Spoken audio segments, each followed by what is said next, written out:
Ketika kita minta jodoh, kita sholawatin si A, kemudian Allah nggak kasih, itu jawaban dari Allah.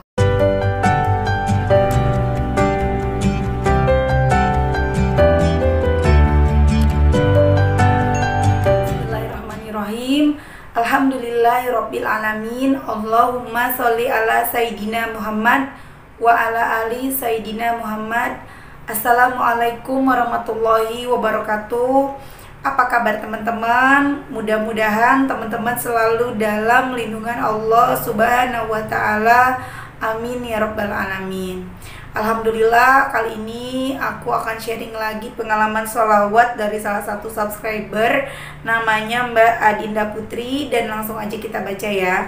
Assalamualaikum Mbak Melisa. Waalaikumsalam. Salam kenal ya Mbak. Aku mau cerita tentang pengalaman sholawatku. Aku kenal sholawat tahun 2019 awal.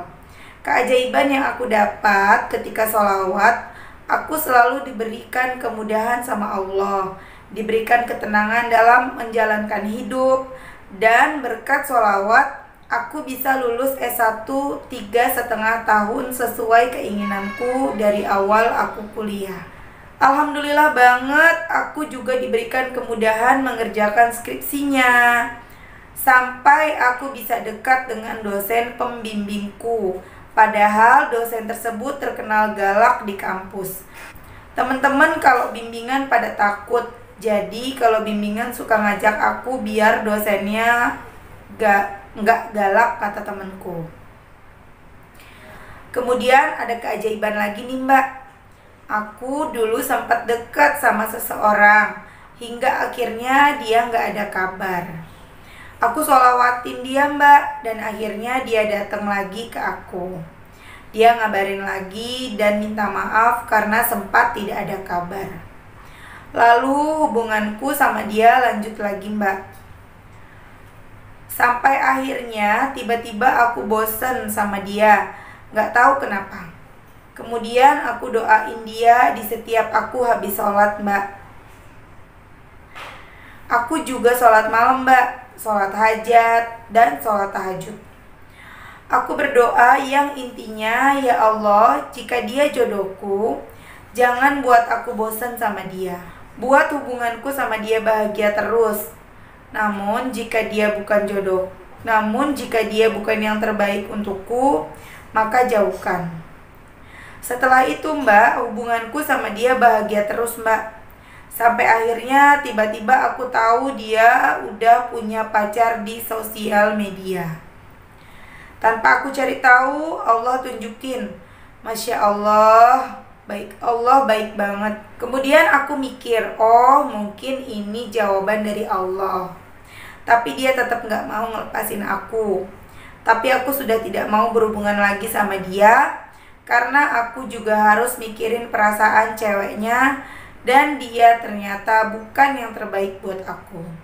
Padahal dia berencana mau ngelamar aku Mbak. Sedih banget waktu itu. Tapi di sisi lain ya udah aku ikhlas. Allah udah menunjukkan bahwa dia tidak baik buat aku. Masih banyak lagi keajaiban yang aku alami Mbak. Sampai saat ini aku masih mengamalkan sholawat. Aku bersyukur karena telah mengenal sholawat.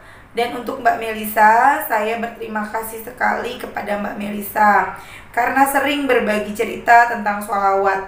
Saya selalu melihat YouTube-nya Mbak Melisa untuk penyemangat saya juga. Nah, itu tadi cerita dari Mbak Adinda Putri ya teman-teman. Masya Allah banget ceritanya. Dan ini tuh banyak banget ya yang nge-DM aku, sering banget mempermasalahkan ini, jodoh ya. Tapi sebelum aku ngebahas masalah jodoh itu, aku mau ngejelasin ulang cerita dari Mbak Dinda Putri ini. Jadi Mbak Dinda ini banyak banget ngedapetin keajaiban dari sholawat. Jadi waktu niat awal kuliah pengen 3,5 tahun, dan Masya Allah selesai. Kemudian dosennya yang terkenal galak, tapi kalau sama si Mbak Dinda ini dosen pembimbingnya baik.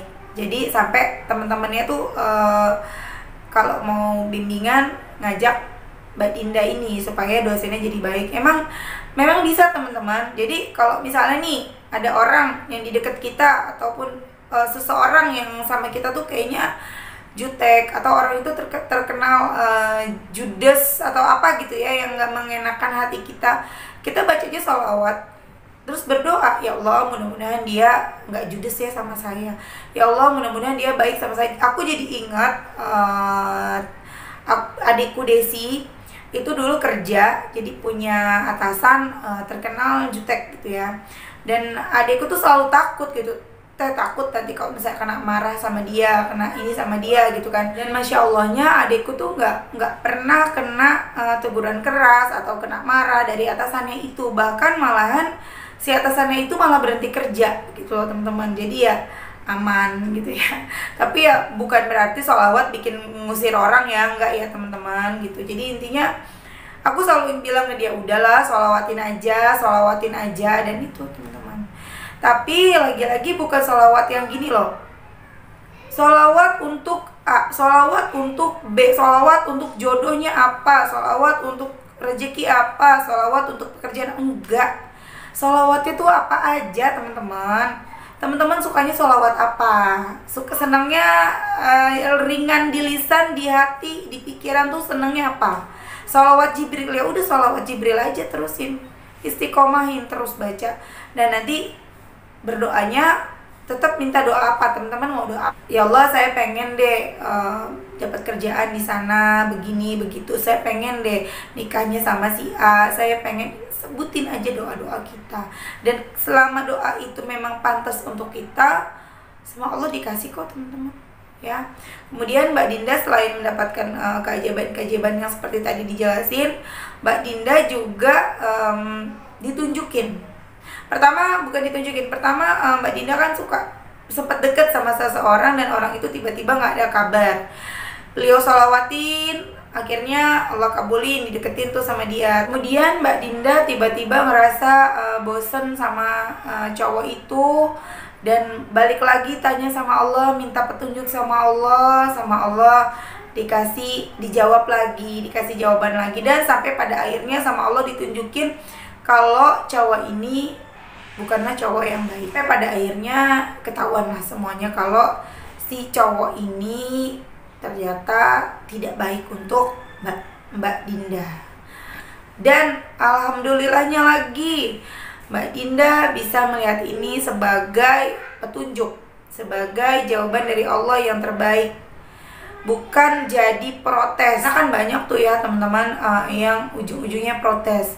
Mbak saya udah sholawat kok malah dijauhin sama dia, Mbak saya udah sholawat kok malah nggak dapet, kok malah dia nikah sama orang lain gitu ya. Dan alhamdulillah begini nih, sholawat yang bener tuh begini, pasrah, dikasih alhamdulillah, nggak dikasih ya udah nggak apa-apa, Allah tahu yang terbaik untuk kita. Tapi kalau kita masih protes, ada yang salah tuh sama diri kita. Apakah sholawatnya kita sudah betul-betul, ataukah niat kita sudah betul-betul gitu loh teman-teman ya. Dan untuk teman-teman ya, banyak yang nge-DM aku, boleh nggak sholawatin fotonya dia? Boleh, sholawatin aja, selama dia itu bukan suami orang, bukan istri orang, sholawatin aja. Tapi kalau setelah bersolawat dia menunjukkan tanda-tanda menjauh, atau ditunjukkan dia ternyata punya pacar, atau ada hal-hal lain yang tidak baik, mundur. Nggak usah dipaksain, itu tuh jawaban dari Allah. Mintalah sama Allah yang terbaik, tidak harus dia gitu ya. Tapi kalau suami kita sendiri atau istri kita sendiri, kita sholawatin fotonya. Kan ada yang nanya di DM ya, sholawatin fotonya supaya makin sayang. Boleh banget, orang pasangan halal kita, nggak apa-apa gitu ya teman-teman. Ini kemarin ada yang nanya sama aku, boleh nggak Mbak bisa nggak sholawatin calon mertua itu kan ya. Ya sebenarnya sih boleh-boleh aja, sambil lihat fotonya pun boleh-boleh aja ya teman-teman. Tapi kalau saran aku, lebih baik kita tuh koreksi diri juga. Kenapa sih orang tua dari pasangan kita atau orang tua calon pasangan kita tuh nggak suka sama kita gitu, atau tidak merestui hubungan kita, kenapa sih gitu. Cari tahu dulu. Kalau kita udah tahu, perbaiki di situ. Apakah karena sikap kita, ataukah karena penampilan kita, ataukah karena banyak hal. Perbaiki dulu di situ. Kemudian terus bersolawat tetap ya, minta yang terbaik sama Allah. Ya Allah, kalau memang salahnya ada di saya, kasih tahu.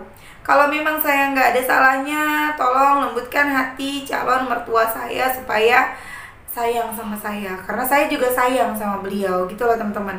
Dan kita juga balik bertanya ya sama diri kita, sebenarnya kita sayang juga nggak sih sama calon mertua kita itu gitu, senang juga nggak, atau jangan-jangan kita nggak sayang gitu loh. Karena hukum alam ya sebenarnya, timbal balik. Kalau misalnya kita, sifat kita nih, kalau kita sebel sama si A, itu otomatis loh si A sebel sama kita. Kalau kita sayang sama si A, seneng, baik, dan otomatis si A itu juga senang sama kita gitu ya teman-teman. Dan penutup dengan kita perbanyak sholawat, doa kita tuh jadi makbul. Dari hal sekecil apapun tuh jadi makbul. Misalnya kita berdoa, kita mau jodoh, sholawat aja terus. Dan sholawatnya nggak usah pakai ribet-ribet ya teman-teman. Suka nanya mesti pakai ini dulu nggak mbak, ada tata cara khusus nggak ada, udah sholawat aja. Lagi bawa motor langsung sholawat, lagi kerja, lagi ngetik-ngetik, tiba-tiba dalam hati Allahumma sholli ala Sayyidina Muhammad wa ala ali Sayyidina Muhammad. Seperti itu, semudah itu teman-teman. Nah nanti dengan kita sering bersholawat, dengan sendirinya kita punya hajat terkabul, kita punya keinginan kabul, kita punya masalah selesai masalahnya kayak gitu. Dan seperti yang sering aku bilang, ketika ini kan masalahnya ke pasangan ya, masalah pasangan atau jodoh. Ketika kita minta jodoh, kita sholawatin si A, kemudian Allah nggak kasih, itu jawaban dari Allah ya. Jangan protes. Allah tahu yang terbaik untuk kita. Allah sangat tahu yang terbaik untuk kita. Pasti akan Allah kasih yang terbaik. 3 kunci yang selalu kita ingat teman-teman. Yakin dengan pertolongan Allah, istiqomah dalam bersolawat dan ibadah-ibadah lainnya. Kemudian yang terakhir adalah pasrah, dikasih sama Allah, alhamdulillah, nggak dikasih nggak apa-apa.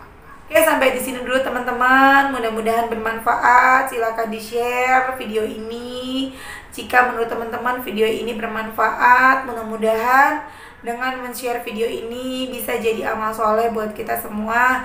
Amin ya rabbal alamin. Assalamualaikum warahmatullahi wabarakatuh.